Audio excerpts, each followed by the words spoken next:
I was a skinny kid from ages 0 to 12.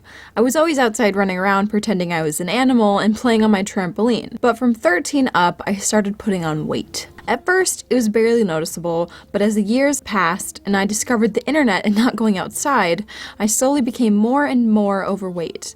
Not to mention my family was no help. My father would feed me only McDonald's when I would go over to his house. Being a 14-year-old, of course, I had zero objection to this because my mother never let us have fast food, so I'd happily eat 16 chicken nuggets. It didn't help that my love for the internet spiked around this time. I discovered gaming and role-playing forums for my favorite things, even IMVU.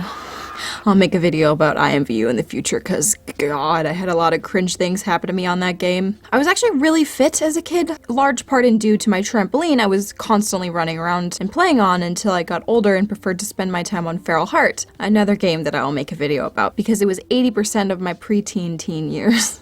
As I continued to fall more and more in love with the online world, my diet got worse and worse. When I was 16, I got my own car and my own money. So you know your girl spent her money on the snacks she was never allowed to have when she was a kid. When you're a child starved of the best spicy snacks, of course you're going to go ham and buy as much as you can. Honestly, I would go to the store and bring home 2 bags full of just junk food and hide them places in my room. Not to mention, during this time, I didn't have a desk, so I would just sit on my bed with my laptop and eat Cheez-Its for 5 hours. And over these years, I gained considerable weight, going from my size 2 to my size 13. I also hated sports and exercise, so as you can imagine, I became overweight. I was by no means obese, and I'm still nowhere close. Thankfully for me, I didn't care what the other kids thought of me, and growing up in small-town America, there were many other kids much larger than I was. And one saving grace I had was that I never liked soda. Still don't. Soda has such high sugar content. Honestly, if any of the viewers out there are watching this and struggle with weight problems, cut the soda out. You will notice a huge change.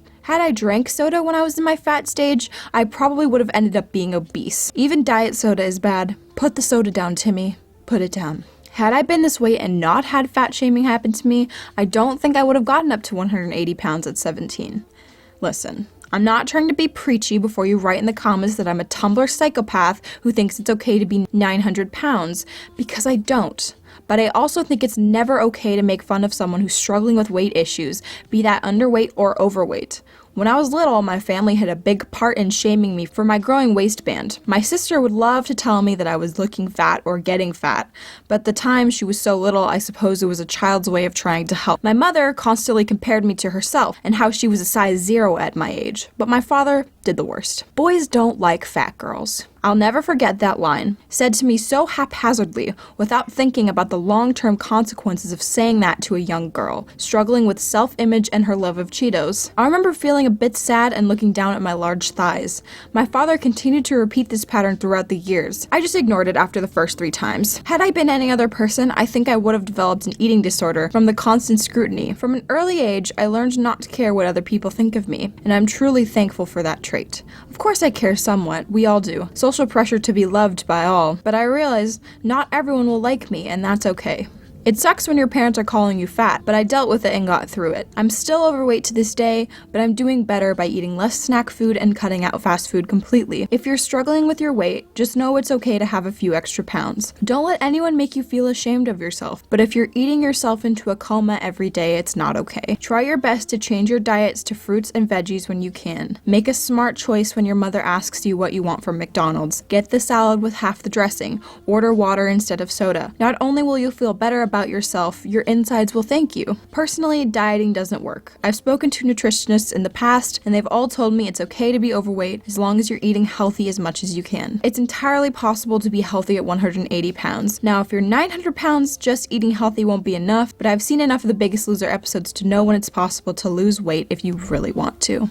And before we end this video, I'm going to go ahead and diffuse the hate comments because I know they're coming. Yes, I draw myself skinny, but does any animator really draw themselves how they look? I'm pretty sure James isn't a marshmallow with no hands in real life, so don't come for me. Anyway, thanks for watching. I appreciate it. See you in the next one.